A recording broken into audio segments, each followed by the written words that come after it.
योगी जी महाराज ની જય। गुरु हरि प्रमुख स्वामी महाराज ની जय। गुरु हंस महाराज ની जय। प्रमुख स्वामी महाराज शताब्दी महोत्सव ની जय।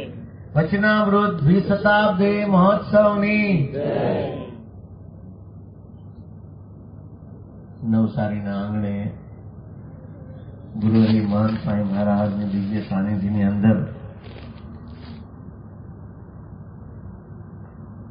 આપણે જે પ્રમુખ ચરિતમ પારાયણનો લાભ લઈ રહ્યા છે, સાથે સાથે જે પ્રગટના ચાર સુખ,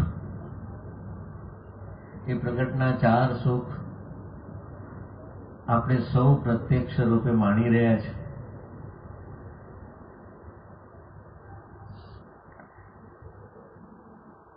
અને એ પ્રગટના ચાર સુખની અંદર આપણને શ્રીજી મહારાજના સુખની અનુભૂતિ થાય છે। વર્ષો પૂર્વે જ્યારે નવસારીના આંગણે યોગીજી મહારાજ પધારતા, ત્યારે બહુ નાનો એવો ભક્ત સમુદાય, એને પણ એ જ સુખ આવતું। ત્યારે તો કોઈ આપણું મંદિર કેવું કઈ હતું નહીં, પરંતુ ભક્તોના ભાવ પૂરા કરવા માટે સત્પુરુષ વિચરણ કરતા। પૂર્વે સ્વામી બાપાએ પણ, પ્રમુખ સ્વામી મહારાજ પણ વિચરણ દરમિયાન નવસારી છે, બિલ્લીમોરા છે, વલસાડ છે, આ બધા શહેરોને પાવન કરતા। પરંતુ આ નવસારીનું મંડળ એવું પ્રેમી હતું, સ્વામી બાપા શરૂઆતમાં જયારે ફાર્ગો ગાડીમાં વિચરણ કરતા, તે વખતે પણ જયારે અહીંથી જતા આવતા, આમ તો આ અત્યારે મંદિર આપણને નવસારી શહેરમાં દેખાય છે, પરંતુ ત્યારે તો નવસારીથી આપણે જેટલા દૂર ગામડે હોય ને એવું લાગતું। તે વખતે અનિલભાઈ હતા, એ અનિલભાઈ કાયમ આગ્રહ કરે, એના મધર એવા જબરજસ્ત સત્સંગી હતા, એટલે આ 24 ની અંદર મહિલા મંડળનો સત્સંગ, ખૂબ નિષ્ઠાવાળો સત્સંગ, મહિમાવાળો સત્સંગ, અને એ બધાના ભક્તિભાવને વશ થઈને સ્વામીશ્રી જતા આવતા વચ્ચે લાભ આપતા। અને ત્યારે એમને બધા મહિલાઓમાં સત્સંગ ખૂબ કરાયેલો અને સેવા પણ ખૂબ થતી બધી। પણ દરેકની ઈચ્છા હોય કે ઘરમાં પુરુષોને પણ સત્સંગ થાય। ડાયાભાઈને ઘરે સંતો આવતા, સ્વામી બાપા પણ ઘર જતા। જયારે સંતો મુંબઈ, તો ત્યારે તો આ બાજુ કોઈ સંતો હતા નહીં, મુંબઈથી અટલાદરાની વચ્ચે કોઈ આપણું શિખરબદ્ધ મંદિર હતું નહીં, પછી સાંકરી થયું અને સંતો રહેતા થયા, એટલે અહીં પણ સંતો પેલા મુંબઈથી જ આવતા વિચરણમાં। અને જયારે સંતો આવે ત્યારે ડાયાભાઈને ઘરે પધરામણી કરવાની, પણ ડાયાભાઈ ઘરે ના હોય ત્યારે, જો ડાયાભાઈ ઘરે હોય ત્યારે પધરામણી થાય જ નહીં, સત્સંગ જ નહીં, અને એના ઘરેથી ચૂસ સત્સંગ। એટલે આવી બધી પરિસ્થિતિ, કઠિન પરિસ્થિતિમાં પણ જેને જેને સત્સંગ થયો હતો અને ખૂબ દ્રઢ સત્સંગ થયેલો। અને ત્યાર પછી તો વિચરણની અંદર આગળ નારાયણ પ્રસાદ સ્વામી વિચરણમાં આવેલા, એની સાથે ભગવાન સ્વામી આવેલા, પછી આચાર્ય સ્વામી આગળ વિચરણમાં આવતા, એ સાંકરીથી એ નંદકિશોર સ્વામી એ પણ વિચરણમાં જતા નીકળતા। ઘણા બધા સંતોએ વિચરણ કરેલું, પરંતુ જ્યારે પણ સંતો આવે, સ્વામી આવે, ત્યારે એમની ઈચ્છા રહી કે ઘરે પધરામણી થાય, ડાયાભાઈ ઘરે પધરામણી કરવાની, અને ડાયાભાઈનો બાર ફોટો હોય ત્યાં ચાંદલો કરાવે અને સત્સંગ થાય, અને સત્સંગ થાય, બધા સંકલ્પ કરો અને સત્સંગ થાય। અને ડાયાભાઈ કે એમ કે પલરેવા નથી, પાણીમાં લોટમાં લીટો કરવો તો તરત થાય, પણ લોઢામાં લીટો કરવો એ બહુ અઘરો પડે। લીટો થયા પછી ભૂસવો ને તો સત્પુરુષ જ ભૂસી શકે। પરંતુ એ ડાયાભાઈ પણ એવા લક્ષણ હતા જેને સત્સંગ થયો જ નતો, પરંતુ ધીરે ધીરે કરતા પ્રમુખ સ્વામી મહારાજના યોગમાં આવ્યા અને ડાયાભાઈ પણ એટલા રંગાઈ ગયા. પછી તો એ પોતે જ બાપા જયારે આવે ત્યારે સાથે ને સાથે જ બધો આયોજક બની ગયા. એટલે 24 ની અંદર જતા આવતા સાંઈ બાપા ઘણી વાર પધરામણી કરતા અને 24 માં ઘણી વાર ઉતર્યા છે. અને 24 ની અંદર ડાયાભાઈ હતા, પછી બીજા એક ડાયાભાઈ સરપંચ હતા, એને ત્યાં સ્વામી અચાનક પધરામણી કરેલી. અને ઘરની અંદર જુઓ ને, પેલા શરૂઆતમાં તો બધી આખી પાર્લામેન્ટ જ બેઠી હોય ઘર મંદિરની અંદર. પછી ધીરે ધીરે કરતા શુદ્ધ ઉપાસના થાય અને દ્રઢતા વધે. પરંતુ સ્વામી બાપા દરેક જગ્યાએ જતા અને પ્રેમથી ઘર મંદિરમાં પૂજન કરતા. અને સાહજિક રીતે સ્વામી નાની 24 માં ઘણી વાર ઉતરતા. અને તે વખતે જયારે નાની 24 માં સ્વામી ઉતરતા ત્યારે હરિભક્તોને સહેજે સહેજ બાબા મારે ઘરે પધરામણી. ત્યારે તો આમ પધરામણી કરાવવા માટે લોકોને કે બધા પ્રેરણા આપતા, ભાઈ બધા આ સત્સંગી હોય, ભાઈઓ બધા આજુબાજુ વાત કરે કે આવા મહાન સંત આવ્યા છે, પધરામણી કરાવો. તો સ્વામી ત્યાં 24 માં ઉતરેલા અને સામે ઘરે બાપા મારે ઘરે પધરામણી આવો. તો સ્વામી નીકળ્યા તરત જ પેલા બાથરૂમના સ્લીપર પહેરેલા હતા સામાન્ય, એ સ્લીપર પહેરીને જ નીકળ્યા. અને સ્વામી ચલાવો એને દરેકને મન રાજી કરવા. તો એમની એક સાહજિક વિશેષતા હતી. તો સ્વામી બાપાએ 24 ની અંદર પણ ઘણા બધા ઘરે સ્વામીએ પધરામણી કરેલી. એ પણ આપણને એક અનુભવ થાય. ત્યાં એક સામાન્ય હિંચકો હતો ને, ગોવિંદ કાકાને બેઠેલા, બાપા આવો કે. એ સ્વામીએ વચ્ચે બેસીને ગોવિંદ કાકા બીજા કાકા હતા એને ત્યાં સ્વામી સજે સજે પધરામણી કરી. અને એ ગોવિંદ કાકા હતા એને તે વખતે એટલો પછી ઘરેથી બધાને સત્સંગ એટલે સેવા કરવાની વાત કરી. તો સેવા પણ ત્યારે આપણું જે મંદિર હતું જૂનું, સિંહાસનની સેવા કરેલી, રાધા કૃષ્ણની મૂર્તિની સેવા કરેલી, એ પણ એ લોકોને લાભ પ્રાપ્ત થયેલો. પછી આપણા બિપિનભાઈ હતા, બિપિનભાઈ લલ્લુ, એને ત્યાં પણ સ્વામી બાપા ઘણી વાર ઉતરતા. અને ત્યાં પધરામણી સ્વામી પધરામણી જાય ત્યારે આજુબાજુના મિત્રોને બોલાવે, સરપંચને બોલાવે. એ લલ્લુ કાકા બધા ઉત્સાહી. આ પૂજાપાઠ કરવાનું લગભગ પુરુષોને ફાવે જ નહીં હો, એ બધું મહિલા મંડળ જ કરતા હતા. આ બધું જે શરૂઆત થઈ ને પછી થઈ છે. એટલે પહેલા સત્સંગની શરૂઆતમાં તો મહિલા મંડળ જ હતું. અને એ બધા ધીરે ધીરે સ્વામીના યોગમાં મોકલ્યા. અને સ્વામીના યોગમાં આવ્યા પછી આખો સમુદાય આ ભક્તિના રંગે રંગાઈ ગયો. એ પણ આપણે એના ઇતિહાસ જાણીએ છીએ. અને ત્યાં આગળ સ્વામી બાપા પધરામણી કર્યા પછી ત્યાં જયારે સ્વામી ઉતરતા ત્યારે ત્યાં જે ઘરે સ્વામી રહેતા અને પૂજા કરતા, સામાન્ય પાટ ઉપર પૂજા કરવાની, પેલી બેડ સ્પ્રેડ પાથરેલી હોય એની પર પૂજા કરીને, પૂજા કર્યા પછી બધાને મળવાનું, ત્યાં પછી વિધિ થઈ જાય. અને ત્યાં કર્યા પછી સ્વામી કથા વાર્તા કરતા. પછી માઇક લઈને પછી આશીર્વાદ આપવાના સવારના પરમાં જેટલા હોય. સ્વામીને એવું નથી કે આટલી મોટી સભા ભરેલી, ત્યારે 10-15 જણા માણ બેઠા હોય. અને એટલામાં પણ સ્વામી ત્યાં સભા કથા વાર્તા કરે. અને કથા વાર્તા કરીને પછી આશીર્વાદ આપવાના. આશીર્વાદ આપ્યા પછી સ્વામી બાબા કોઈ આવ્યું હોય તો પછી એની વ્યસન મુક્તિની વાત કરવાની. અને વ્યસન મુક્તિ, વ્યસન મૂકવાના, જે મજૂર વર્ગ હોય બધાને ગમે એને હોય એ બધાને વ્યસન મુક્તિ કરવાની. પછી વ્યસન મુક્તિ કરાય ને પછી જેને ઘરે ઉકાળા પડીને આયોજન થયું હોય તો સ્વામી નાસ્તો કરે. અને નાસ્તો કર્યા પછી સ્વામી બાપા ત્યાં આગળ બધાને મળીને જયારે સ્વામીની પાછી વિશેષતા વિદાય થતી હોય ને ત્યારે પણ આપણે જોઈએ છીએ કે સ્વામીની વિદાયની અંદર ત્યારે 10-15 જણા આજે ત્યાં આગળ 24 ના અંદર ભેગા થયા ને એટલે બહુ આપણને ગીર્દી લાગે.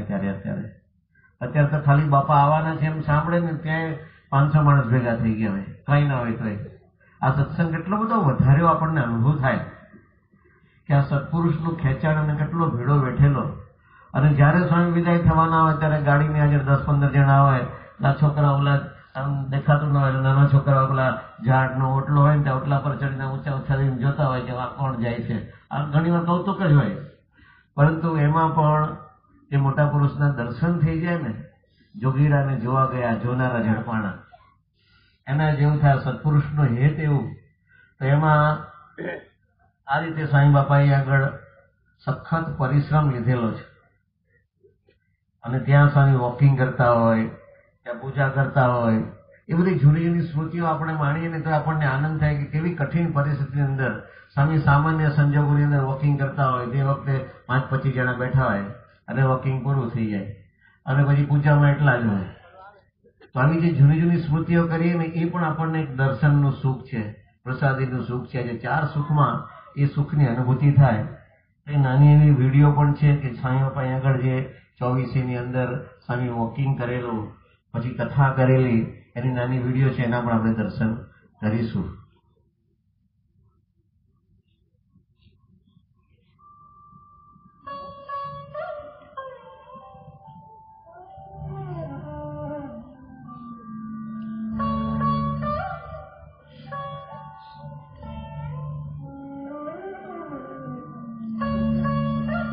મહારાજની ચાલ ઉપર નંદ સંતો વારી ગયેલા. પૂર્ણાનંદ સ્વામીનું વર્ણન કરતા લખે છે કે ચૂપકેલી ચાલ જોને. મહારાજની ચાલ કેવી હતી કે દોડે ત્યારે માંડ ભોગાય. સ્વામી બાપાને પણ એવું જ હતું. એટલી સ્પીડ હતી ને ગમે એવો સાથે ચાલતો હોય ને એકવાર હાંફી જાય, દોડે ત્યારે માંડ ભોગાય એવો અનુભવ થતો. પરંતુ આ વોકિંગના દર્શન કરવા સ્વામી આવતા. વિડીયો ચાલુ રાખજો. તો એ વોકિંગ પછી સ્વામી સ્નાન કરીને ત્યાં સામાન્ય હરિભક્તોની અંદર પણ એવી રીતે પૂજામાં મસ્ત થતા આપણને અનુભવાય કે જે ભગવાનની ભક્તિમાં મસ્ત રહે છે. એની કોઈ લાખો માણસ હોય કે 10 માણસ હોય, એને સાહજિક એમના જીવનની અંદર કોઈ દિવસ એ ભગવાનની મસ્તીમાંથી ક્યારેય ડગ્યા નથી, આપણને અનુભવ થાય. તો એ પણ એવો પૂજાનો સામાન્ય રીતે તે વખતે ક્યાં આપણને ખબર હતી કે આ પુરુષ અહીં 24 બેઠા બેઠા પૂજા કરે છે. પરંતુ સહજાનંદ હરિ પ્યારા રે જાગો રે રસીલા છેલા. સહજાનંદ હરિ પ્યારા રે જાગો રે. પ્રાણના સ્નેહી મારા એ આકલડી ના તારા રે જાગો રે. આ રીતે સ્વામી બાપા પૂજા કરતા હોય, તિલક પર ચંદન ચોપડતા હોય, તિલક ચાંદલો કરતા હોય, આપણને એ જ સ્મૃતિ બધી અનુભવાય. મહંત મહારાજ પણ એ જ એમના કોમળ હાથથી તિલક કરીને તિલક ચાંદલો કરતા હોય. બધી સ્મૃતિઓ આપણા જીવનની અંદર સુખદાયક હોય છે. આ સત્પુરુષની દરેક ક્રિયા આપણને દર્શન કરીએ ને ત્યારે આપણને અંતરમાં સુખ અને શાંતિ અનુભવાતી હોય છે. એ રીતે સ્વામી બાપાએ અહીંયા આગળ ઘણા બધા પ્રકારના આપણને એવા સુખ આપ્યા છે. અને પૂજામાં પણ સ્વામી બાપાએ નાના નાના હરિભક્ત બાળકોને પણ એ જ હેતથી બોલાવીને પ્રસાદી આપીને કથા વાર્તા રૂપી પણ સ્વામી બાપાએ અમૃતપાન બધાને કરાવ્યું છે.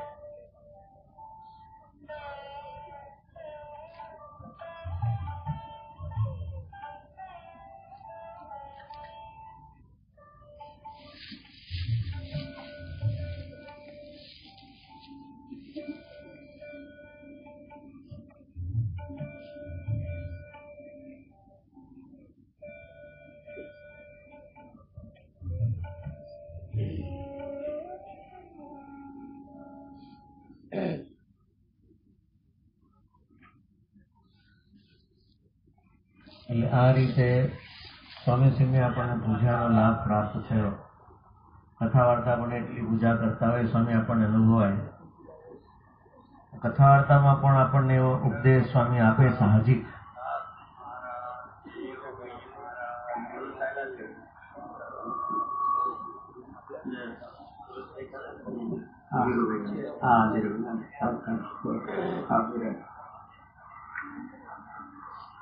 સ્વામિનારાયણ સ્વામીએ વાત કરી છે કરોડ કામ બગાડીને એક મોક્ષ સુધારો. બાદશાહ હતા કે 2 જણા બેઠા. પછી બાદશાહે પૂછ્યું મારી તારી દાઢી લાગે લવા કે પહેલી દાઢી તું કોની બોલે? પેલો કહે છે બાદશાહ સાહેબ દાઢી જો તમારી મારી બેન લાગે પહેલી 2 લડકા મારી મારી પછી તમારે લડકા મારું તમને બોલવા માટે. કે હું પછી દાઢી મારી પછી શું દુનિયામાં છે? તમે ભલે અહીંયા તારે કહેવાનું છે એમ આપણે પણ આપણું પહેલા લહેરકા મારી લેવાનું, એટલે આપણું આત્માનું કલ્યાણ છે એને માટે આ ભક્તિ કથા વાર્તા પરોપકાર છે આ બધું કરવાનું. એટલે સ્વામી કહે છે કરોડ કામ, આપણે કરોડ કામ તો છે નહીં, પણ છતાં હોય તો એ બધા મૂકીને એનો નંબર પહેલો આપવાનો છે, મોક્ષ સંબંધી કામનો. કલ્યાણ સંબંધી વાત પહેલી કરવાની છે. સવારે ઉઠીને પહેલી પ્રાર્થના, પછી બધું ચા ખાવું પીવું, વ્યવહાર ધંધો, પૈસા ટકા, ઉઘરાણી, પછી બધું ઉઠ્યા ઉઘરાણીની વાત ચાલે. ઊંઘમાંથી ઉઠ્યા એટલે ચા લાવજો, પણ ચાને શું અત્યારે પહેલા નાવ ધોવો, પ્રાર્થના ભગવાનની કરો, પછી ચા આવશે. પણ કહેવાનું શું એવું છે, છાપો વાંચવા માંડે, રેડિયો મૂકી દે, પથારી ઉઠતાની સાથે બીડી સળગાવે. એટલે આ બધાની વાત શું કરે? દેશનું ભજન શું કા કરો છો? ભગવાનનું ભજન પેલા ઊંઘમાંથી ઉઠાય અને ઊંઘમાં ચાલાઈ ગયા તો શું થાય? માટે પહેલામાં પહેલું ભગવાનનું આપણે આખું, ભગવાને આ વસ્તુ આપી સંભાળી, પછી તમે 8 કલાક તમારી નોકરી કર્યા જ કરો, કોઈ ના નથી આખો દિવસ, પણ સવારે કલાક ઉઠ્યા ભગવાનનું આપણે નાય ધોઈ ભજન ભક્તિ કરી અને એનું પછી સાંજે પછી કલાક પાછું કરવું.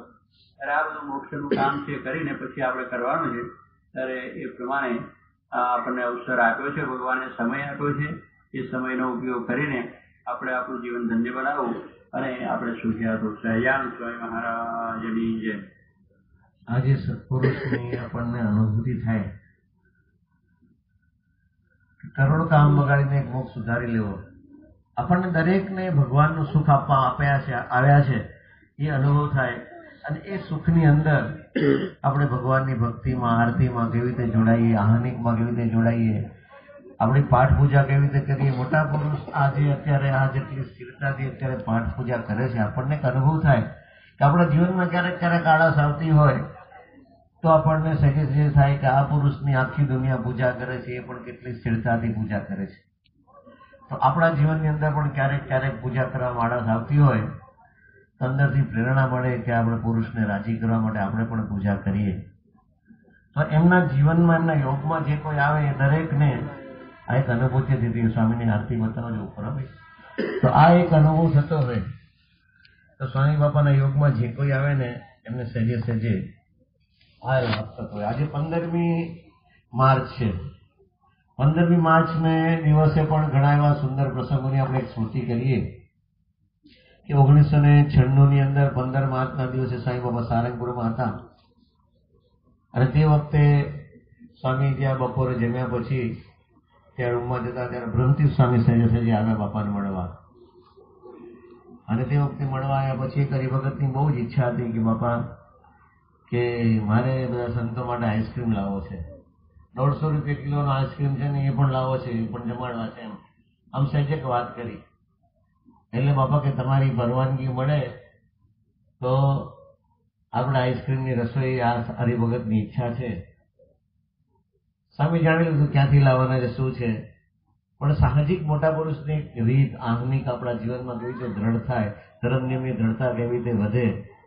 તો તે વખતે સાહજિક સ્વામી બોલ્યા, સ્વામી કે જો સંકલ્પ જ ન કરવો કે એ બહારનો આઈસ્ક્રીમ કેવો હોય, શું છે, કેવું દૂધ હોય, આપણે ઘરે બનેલો હોય બરોબર છે, 150 રૂપિયા હોય, 1000 રૂપિયા કિલો લાવતા હોય ને તો પણ આપણે બહારના આઈસ્ક્રીમનો સંકલ્પ ના કરો. આજે સ્વામી મોટા પુરુષની દ્રઢતા એ તો આપણું સહેજે સહેજે મન લલચાઈ જાય, એમાં શું આવે, એમાં તો ચોખ્ખું જ આવે છે ને. તો આવી એક સહેજે સહેજે આપણા મનની વૃત્તિ રહે, પરંતુ આપણા મનની દ્રઢતા કરાવવા માટે મોટા પુરુષ પણ ખૂબ દ્રઢતાથી આપણને આવા ઉપદેશ આપીને આવી રીતે વાત કરતા હોય છે. એ પણ આપણને એક અનુભવ થાય. સ્વામીના યોગમાં જયારે સ્વામી જ્યારે અહીંયા આવ્યા તે વખતે સ્વામી બાબા 24માં તો ઉતરેલા, અને ત્યાં વોકિંગ ને કથા વાર્તાનો એવો લાભ આપ્યો. પણ એક દિવસ આપણને એક અનુભવ થાય કે જયારે સ્વામી ત્યાં જમતા હતા તે વખતે ઘણા બધા મુમુક્ષુ, આપણે જે રીસુભા વાળા જે જોઈએ છે, રીસુભા વાળા જે તળાજાના જે રસ્તામાં ટાયર પડ્યું હતું બધાને સાફ સમજાવીને તેનો અગ્નિ સંસ્કાર કરો કે ઘીથી બાળવાના છે, તો આખા ગામને એની સાથે સ્મશાન યાત્રામાં જોડ્યા. તો આવા જે માથાભારે તત્વો હતા એને પણ સ્વામીએ સત્સંગી બનાવ્યા. એ પણ આપણને અનુભવ થાય. એ પણ ત્યારે નવસારીમાં લાભ લેવા આવ્યા હતા. એની પણ નાની વિડીયો છે, એ પણ આપણે વિડીયો જોઈશું. બાપા અલ્પાહાર કરીને એને આ રીશુભાને પણ સ્વામી અંતરનો લાભ આપતા હોય, પણ દરેક